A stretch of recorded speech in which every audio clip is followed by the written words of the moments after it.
মেয়ে শবরী। এটা থেকে আমরা শুনলে বুঝতে পারবো যে ইহ জগতে ভগবান কার, ভক্তি যা ভগবান তার। ভগবান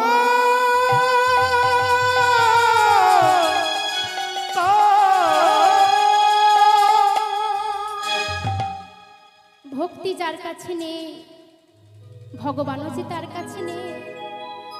ভগবানকে কি দিয়ে বশ করা যায় তার প্রমাণ পাচ্ছি রামায়ণে। ভগবানকে কি দিয়ে ধরে রাখা যায়? রামায়ণের চণ্ডালিনীর মেয়ে শবরী মা।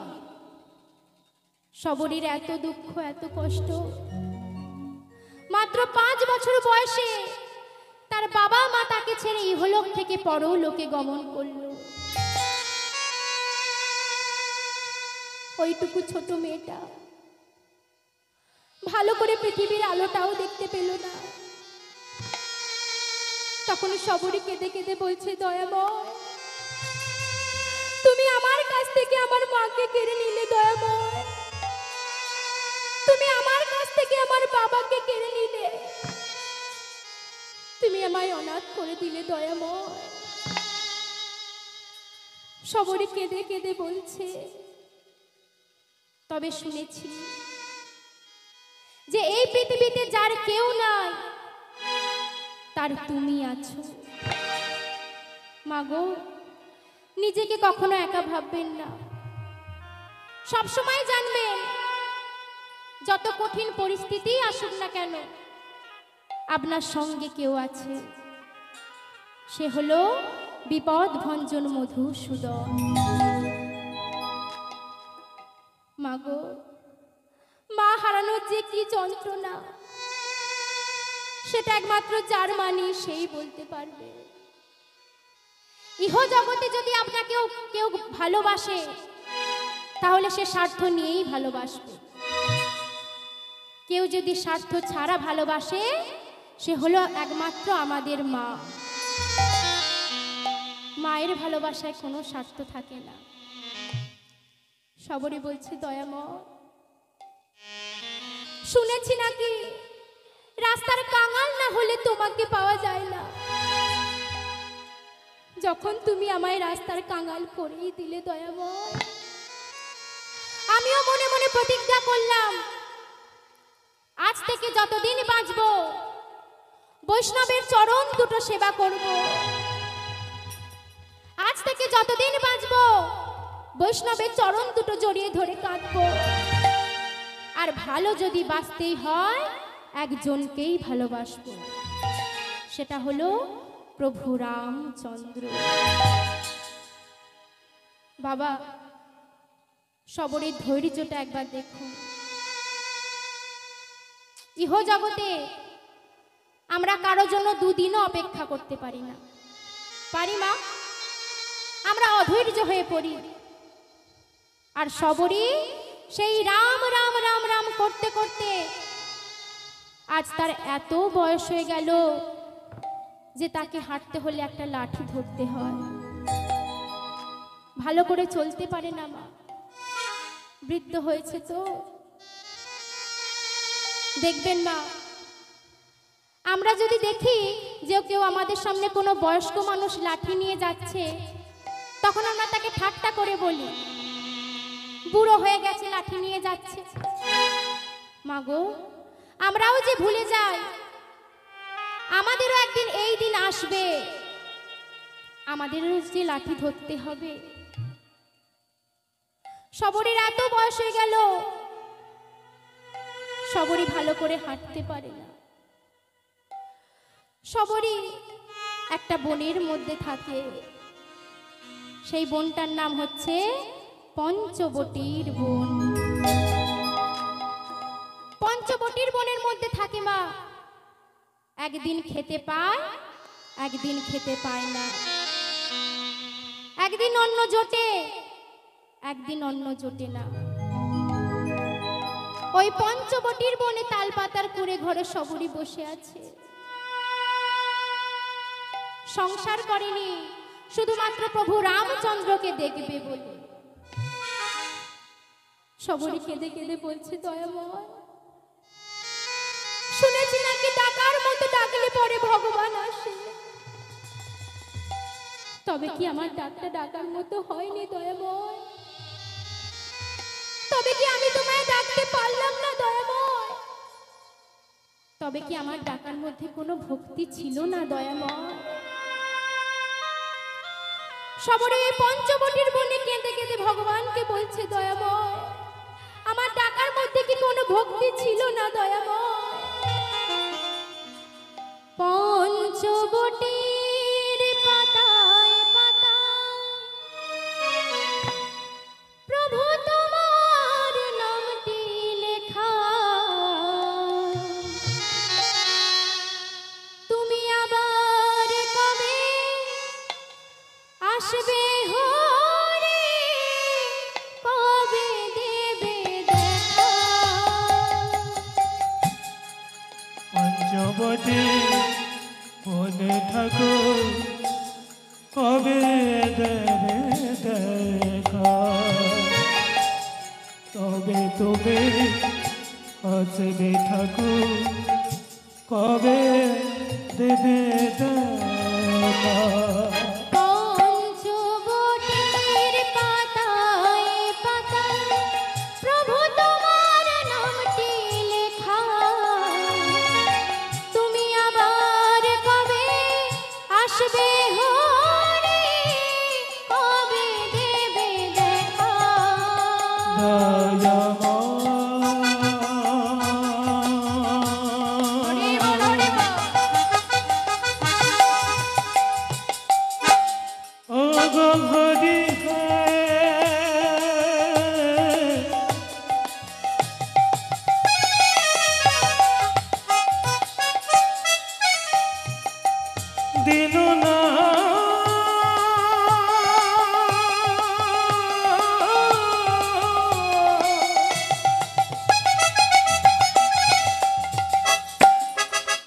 বারে বারে দেখা দাও,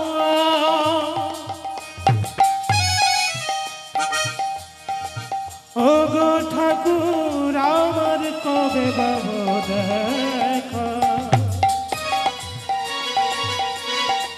হে পাননা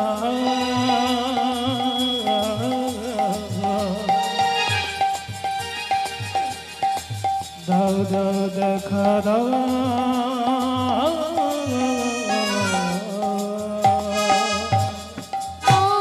পঞ্চবটির পাতায় পাতায় প্রভু তোমার নামটি লেখা, তুমি আবার কবে আসবে হরে, কবে দেবে দেখা? আজ তুমি নাই প্রাণের ঠাকুর, কাঁদে আমার মন, আজ নীরব হয়ে রয়ে দাঁড়ায়ে পঞ্চবটির বন। আমি নীরব হয়ে রয়ে যাই ঠাকুর কবে পাব দেখা, পঞ্চবটী বনে আমি নীরব হয়ে রয়ে যাই। আজ দুঃখী রানী কেঁদে বলে, দাও গো প্রভু দেখা, তুমি আবার কবে আসবে হরে, কবে দেবে দেখা?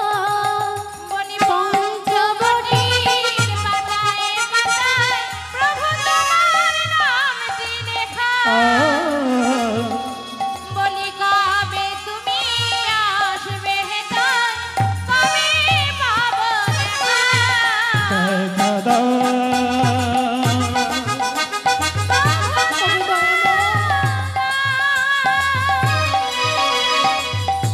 দেখা দাও।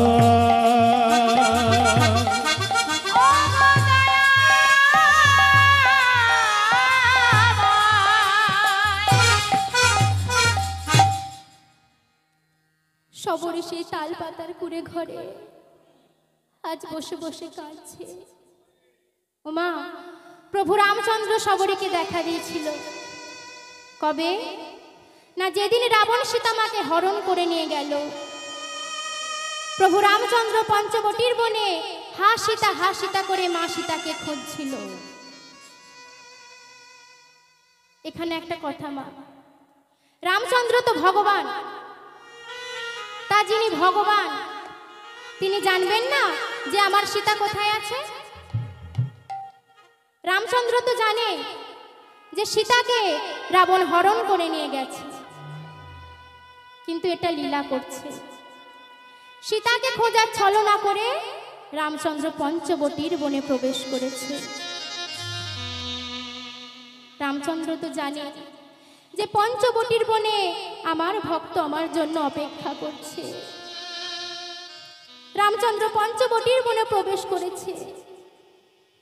যে মানুষটাকে দেখার জন্য সারা জীবন কেটে গেল, তবুও তার দেখা পাওয়া গেল না।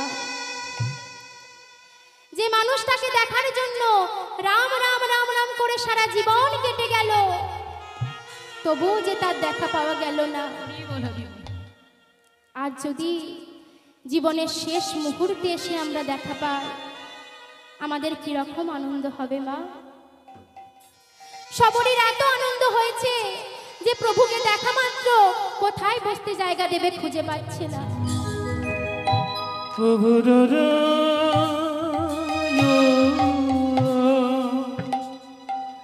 সবরই প্রভুকে কোথায় বসতে জায়গা দেবে খুঁজে পাচ্ছে না মা। কেন জানে? ইহ জগতের ভক্তরা কত রত্ন সিংহাসন পেতে যায় ভগবানকে বসবার জন্য, কিন্তু সবরীর কাছে যে কোনো সিংহাসন নেই। সিংহাসন তো অনেক দূরের কথা, একটা আসনও পর্যন্ত নেই। সবরী কি করেছে জানে? সবরী যে শাড়িটি পরেছিল সেটাই 100 জায়গায় ছেঁড়া মা, ধুলো বালি লেগে আছে। শাড়িতে ময়লা হলে কি হবে গো মা? মনে তো ময়লা নেই, মনটা তো পরিষ্কার। সবরী কি করলো? ওই ছেঁড়া ধুলো শাড়িটা দিয়ে ভালো করে আজ মাটিটা ঝেড়ে দিয়েছে। ওই মাটির মধ্যেই ভগবানকে বসতে জায়গা দিয়েছে। রামচন্দ্র মনে মনে ভাবছে, আহা, আমি এতদিন সিংহাসনে বসে যে আনন্দ পাইনি, আজ মাটিতে বসে সে আনন্দ পাচ্ছি। সবরই মনে মনে ভাবছে যে প্রভুকে বসতে জায়গা তো দিলাম, কিন্তু সেবা কি দেব? আমার ঘরে যে কিছুই নাই। তাই সবরই প্রভু রামচন্দ্রকে বসতে জায়গা দিয়ে ওই লাঠিটা হাতে নিয়ে পঞ্চবটির বনে গেল। পঞ্চবটির বনে ঘুরতে ঘুরতে ঘুরতে ঘুরতে দেখতে পেল যে একটা কুল গাছ। বনে আর কি পাবে গো মা? ফলমূল ছাড়া তো আর কিছুই নেই। ওই কুল গাছ থেকে কুল পেড়েছে, কুল পেড়ে অঞ্চল মাঝে রেখেছে, আর মনে মনে ভাবছে যে রাম তো ভগবান, রাম তো রাজা, যে 56 ভোগ 36 ব্যঞ্জন খায়, তাকে কি কুল দিয়ে সেবা দেওয়া যায়? দেখবেন মা, আমাদের বাড়িতে যখন কোনো ধনী ব্যক্তি আসে, যখন অতিথি আসে, আমাদেরও মনে হয় ঠিক করে সেবা দিতে পারবো তো? তারা না জানি কি খায়, আমার সেবায় সন্তুষ্ট হবে তো? সবরীও মনে মনে ভাবছে যে 56 ভোগ 36 ব্যঞ্জন খায়, তাকে আমি কুল দিয়ে কি করে সেবা দেব? ভগবান বললেন যে যার কাছে কিছু নাই, সে যদি একটু গঙ্গা জল আর 2টি তুলসী পাতা দেয়, তাতেই আমি সন্তুষ্ট হই।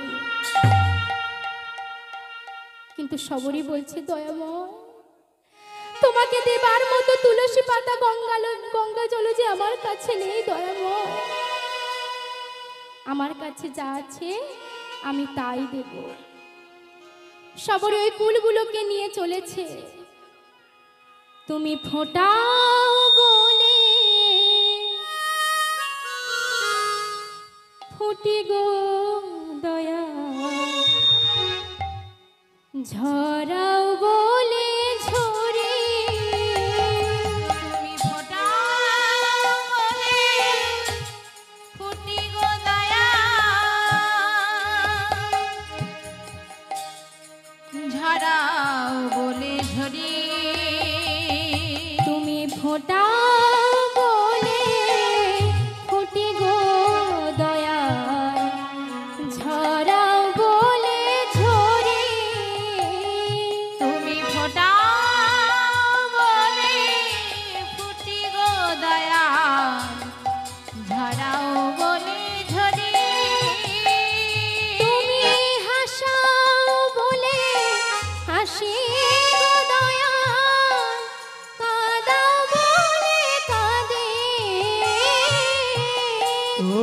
হাসাও বলে হাসি দয়া, কাঁদাও বলে কাঁদে।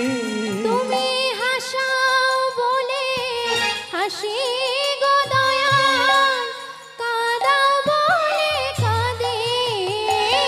তুমি হাসাও বলে হাসি গো দয়াল, কাঁদাও বলে কাঁদে। তুমি ফোটাও বলে ফুটি গো দয়াল, ঝরাও বলে ঝরে।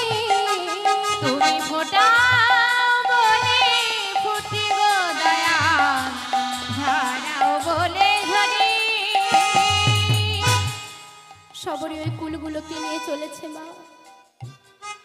আজ প্রভু রামচন্দ্রের কাছে গেছে, যেই না ওই কুল প্রভু রামচন্দ্রের বদনে তুলে দিতে যাবে, অমনি মনে মনে ভাবছে যে আমি যে কুলটা প্রভু রামচন্দ্রের বদনে তুলে দিচ্ছি সেটা টক না মিষ্টি আমাকে খেয়ে দেখতে হবে না।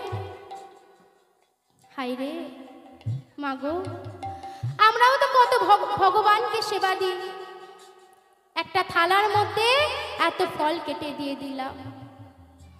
আমরা কি খবর রাখি ভগবান সেবা করেছি কি করেনি?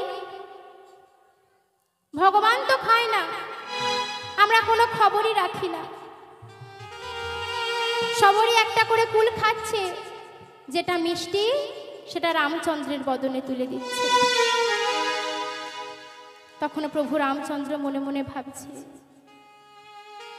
যে ইহ জগতের কত ভক্তরাই তোমাকে মন্ত্র দিয়ে ডাকে, কিন্তু এর মতো চোখের চলে আমাকে তো কেউ ডাকে না। ইহ জগতের ভক্তরা আমাকে মন্ত্র তন্ত্র দিয়ে পুজো করে, কিন্তু আমাকে পূজা করতে গেলে যে মন্ত্র লাগে না।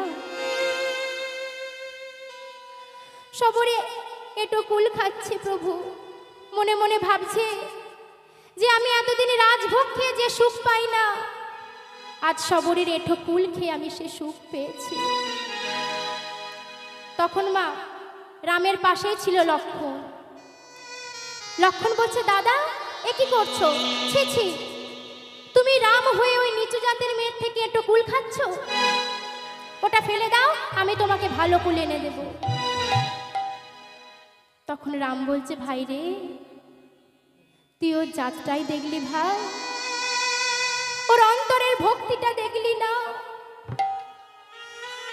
তুই তো জানিস ভক্তিতে ডাকিলে আমি চণ্ডালের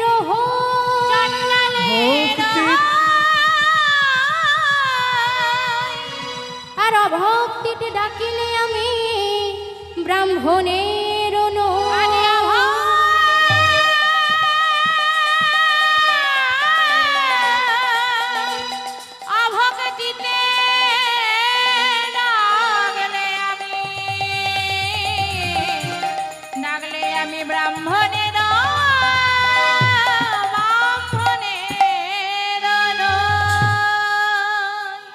ভগবান বললেন, মুচি হয়ে সূচি হয় যদি কৃষ্ণ ভজে, সূচি হয়ে মুচি হয় যদি কৃষ্ণ ত্যাজে।